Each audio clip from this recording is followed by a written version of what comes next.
त्यावेळेस त्या तप करत बसलेला होता, इतक्या दिवस बसला तर त्या तपाच्या ह्याने अंगावर वारून उगवलं होतं, वरून झाडं दिसत होते, ते माणूस दिसत नव्हतं, अशी अवस्था लक्ष्मणाने पाहिली.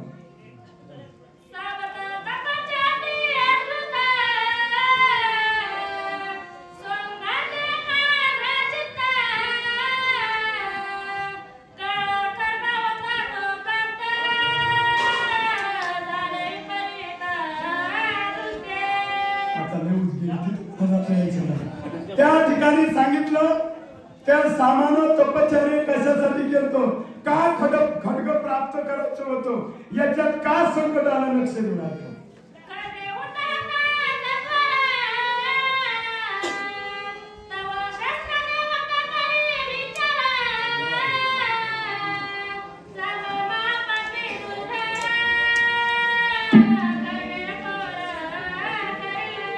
अशी अवस्था माणसाची असावा, कशी असावा.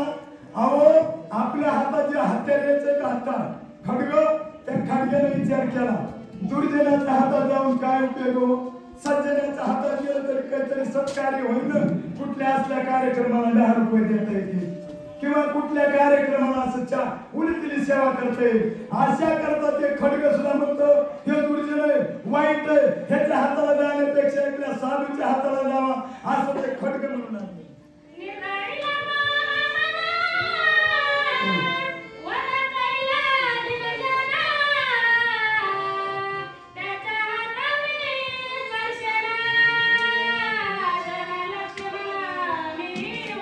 मला सोड त्या बाजूला बोलायला यायचं नाही, सोड रुचल्या नाही